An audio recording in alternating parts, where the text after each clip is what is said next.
Car prices are rising, jobs are gradually disappearing, and Americans are struggling in the midst of a shifting economic landscape. What is happening to the auto industry, once the pride of the United States? Tariffs and protectionist trade policies have driven production costs sharply higher, pushing the price of American-made vehicles to record levels. According to Edmunds, by early 2025, the average price of a new car has surpassed $50,000 USD, while used vehicles are nearing $32,000 USD. With incomes failing to keep pace, many consumers are left with no choice but to hold on to older cars, even as maintenance costs continue to rise. Cox Automotive reports that a standard oil change, once around $50 USD, now exceeds $100 USD. Hourly wage earners and those on fixed incomes are bearing the brunt of this burden, particularly as broader living costs, from groceries to gasoline, rise in tandem with the new wave of tariffs. McKinsey notes that 75% of American consumers have shifted to buying cheaper goods, primarily food, due to tightening household budgets. At the same time, unemployment is spreading. The manufacturing sector is seeing a jobless rate of 5.2%. Construction has shed 34,000 jobs, and agriculture has experienced a 3.8% reduction in its workforce. These losses stem from rising raw material costs, declining export demand, and widespread order cancellations, all of which are forcing families to cut back on spending, weakening purchasing power across the broader economy. As American car prices rise and deliveries slow due to parts shortages, Japanese and Korean automakers are gaining ground, thanks to competitive pricing and more agile supply chains. In 2024, Toyota captured 12.5% of the U.S. market. Hyundai Kia held 10.2%, and Honda accounted for 8.1%. These vehicles are known for their durability and fuel efficiency, qualities especially valued amid the steep increase in fuel prices, driven by new import tariffs. Hyundai has announced plans to invest $21 billion USD by 2028 to build electric vehicle and steel manufacturing facilities, expected to create an additional 100,000 jobs and stimulate regional economies. In contrast, many American automakers have been forced to scale back production due to rising costs, leading to widespread layoffs.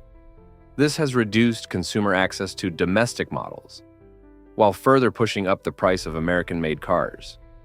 The shift toward Japanese and Korean vehicles also reflects a broader trend, a trend toward more frugal consumer behavior. With U.S. economic growth projected to slow to 1.4% in 2025, down from 2.2% previously, according to McKinsey, many Americans are adjusting their spending habits in anticipation of leaner times. The 25% import tariff has driven up car prices by an average of 13.5%, or roughly $6,400 USD per new vehicle. This price spike not only strains consumers, but also directly affects manufacturing and exports. Ford has halted exports of the F-150, Mustang, and Bronco to China in response to retaliatory tariffs of 150%.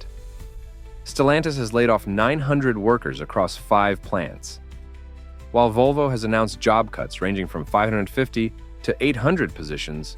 Current trade policies are weakening the U.S. auto industry, leading to declining revenues, job losses, and reduced access to domestic vehicles for American consumers. Without timely adjustments, U.S. market share for American-made cars could fall below 40% within the next 5 years. The inflationary pressure driven by tariffs is also spreading to other sectors. In agriculture, the unemployment rate surged to 12% in March 2025, the highest in years. This reflects the broader, cascading impacts on the overall economy and the daily lives of millions of Americans. U.S. tariffs rattled Japanese car market, pushing prices higher and causing widespread supply shortages. Why can a single tax policy place such pressure on American consumers? The United States has recently imposed a 25% tariff on imported vehicles from Mexico, a country that accounts for 35% of Japan's vehicle exports to the U.S., equivalent to nearly 2 million units per year. Toyota, Honda, Nissan, Mazda. And Japan, the largest exporter of automobiles into the United States, is now directly impacted by this new policy. Popular models assembled in Mexico, such as the Civic, Sentra, and Tacoma, are now at risk of price increases ranging from $2,000 USD to $5,000 USD per vehicle, according to Edmunds.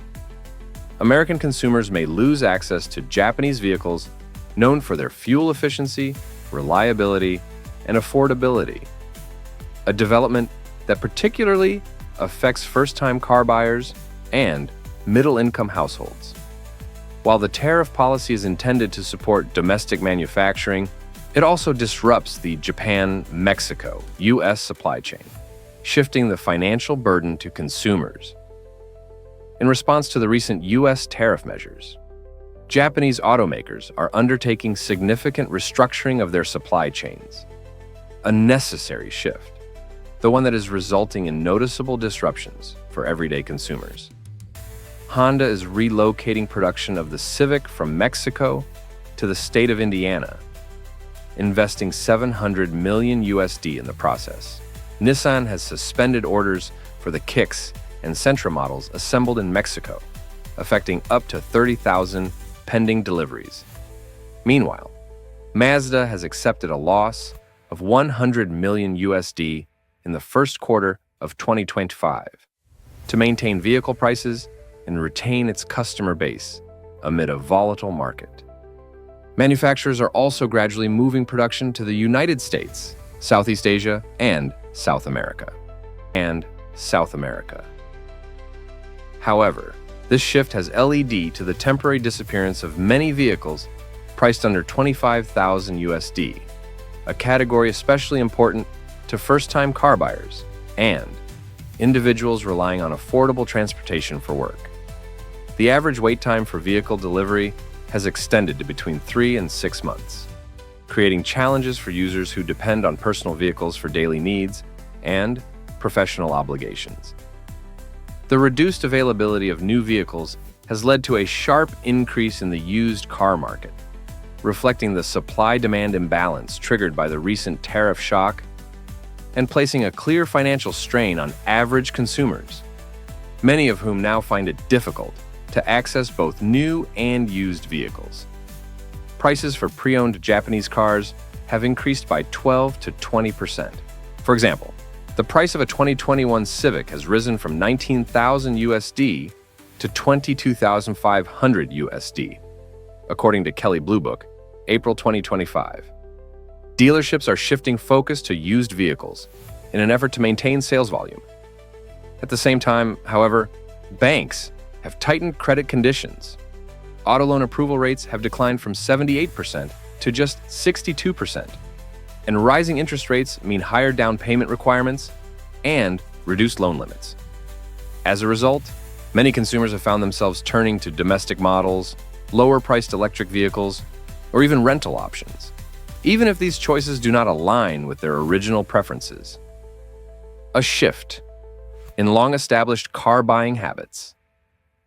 Facing the risk of extended tariffs, Japanese car dealerships and businesses operating in the United States are collectively scaling back expenditures to stay afloat. More than 50% of Japanese dealerships have reduced staffing or temporarily closed showrooms, according to data from NADA, April 2025. After-sales services, including maintenance and repair, have also been affected due to shortages of parts and skilled labor, making it increasingly difficult for customers to obtain timely service, particularly for imported vehicles. According to Nikkei Asia, the Japanese government is currently considering trade negotiations with the United States and weighing potential countermeasures, as projected losses could exceed 1.5 billion USD per quarter if the tariffs remain in place. Consumer confidence is beginning to erode. A growing number of buyers are turning to domestic electric vehicles, Chinese models, or opting for car rental instead of ownership, seeking to avoid future risks related to rising prices and complex maintenance.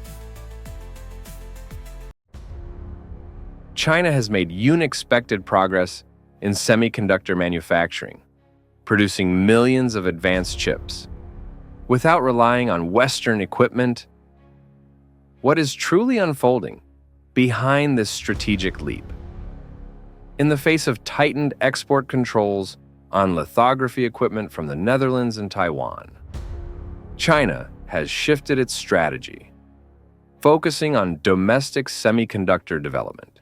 Between 2022 and 2024, China launched Phase 3 of its National Integrated Circuit Industry Investment Fund, with a total capital of 344 billion yuan, approximately USD 47.5 billion. The initiative aims to support chipmakers and related equipment manufacturers, strengthening the foundation of China's domestic semiconductor industry. To build technical capacity, tens of thousands of engineers have been recruited, many from major firms such as Huawei and SMIC. Meanwhile, patent filings in the semiconductor sector have seen a notable increase, reflecting strong investment in innovation and research.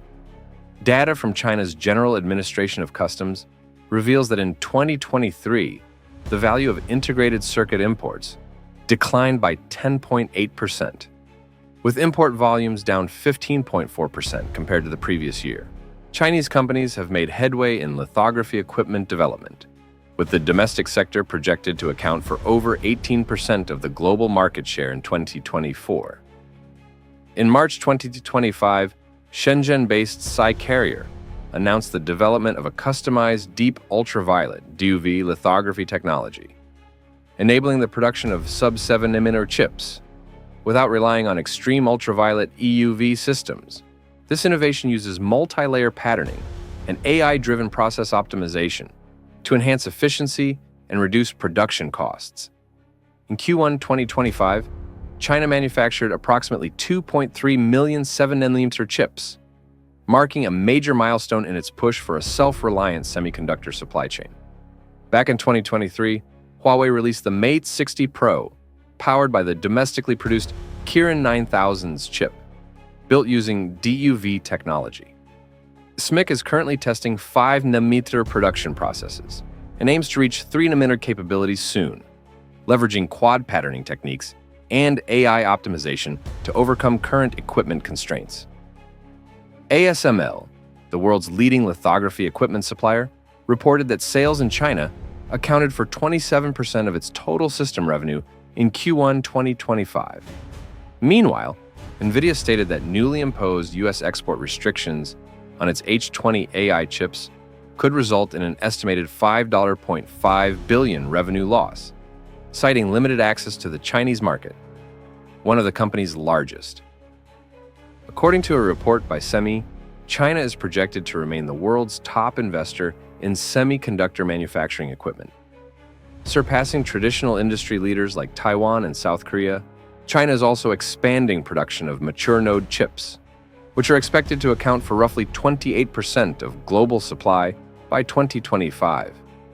This surge in domestic output has sent ripple effects across the global tech sector, particularly impacting American firms like NVIDIA. In parallel, China has adjusted its trade policies, imposing tariffs on imported semiconductors from the United States, while exempting those manufactured in Taiwan and South Korea.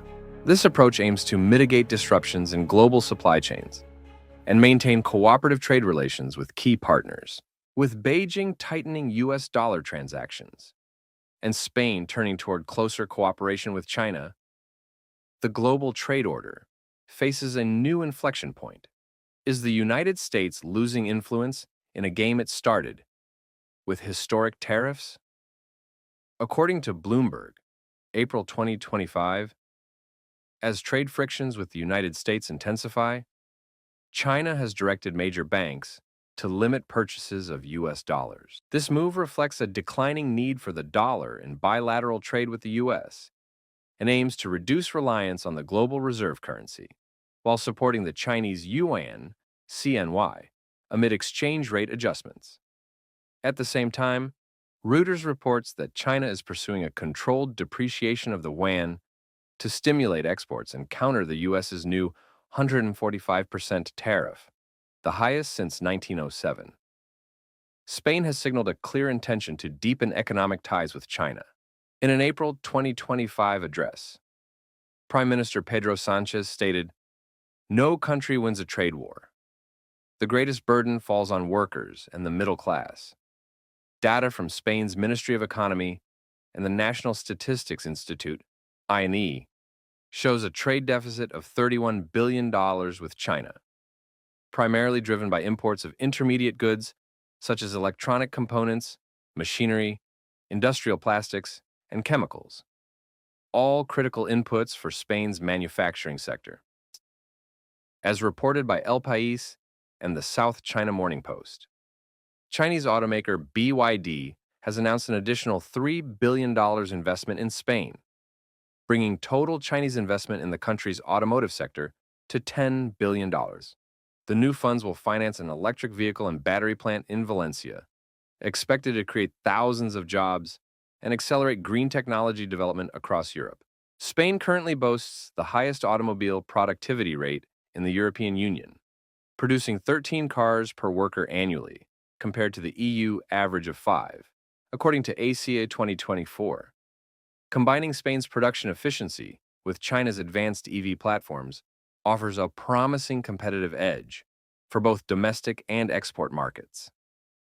For Spain, attracting high-quality foreign investment from China supports its leading position in the automotive industry and advances its green transition without igniting trade conflicts with other nations.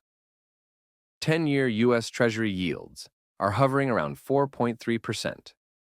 As markets anticipate, the Federal Reserve may implement 4 rate cuts by 2026, bringing the benchmark rate down to 3%.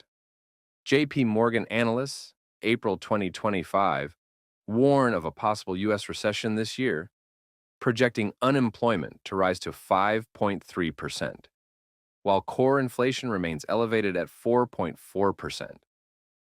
In this context, bond investors risk negative real yields and potential losses if inflation surpasses nominal returns.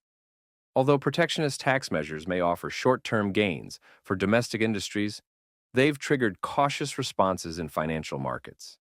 A reduced global demand for U.S. dollars, stemming from a decline in trade flows, could translate into weaker demand for U.S. treasuries, increasing borrowing costs and adding pressure to Washington's fiscal debt. Trade tensions between the United States and China are escalating significantly, with a series of countermeasures emerging from Beijing.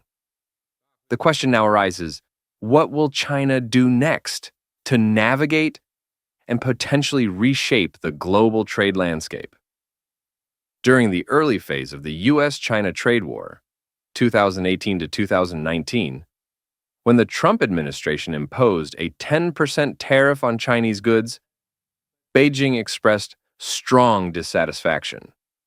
However, as the tariff rate rose to 34%, the language shifted to firm opposition. At the height of tensions, when the United States threatened an additional 50% tariff in response to China's retaliatory measures, the Chinese Ministry of Commerce escalated its tone, no longer limited to stating firm opposition.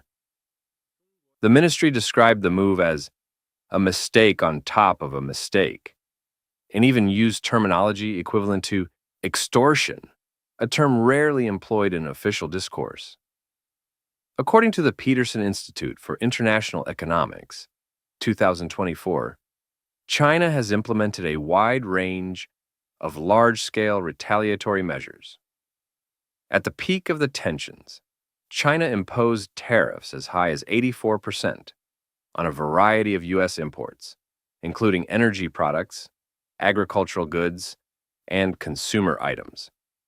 In addition, China introduced export restrictions on strategic minerals, among them rare earth elements, which are essential for both technological applications and national defense. A notable example is the TikTok negotiations. After the U.S. government requested that control of TikTok's American operations be transferred to domestic investors, China initially appeared to be in agreement. However, according to the New York Times, April 2025, as trade tensions escalated, Beijing unexpectedly withdrew from the arrangement, leading to a deadlock. According to the Sovereign Wealth Fund Institute, 2024, China continues to maintain a significant trade surplus and holds one of the world's largest sovereign wealth funds, valued at over 1.2 trillion US dollars.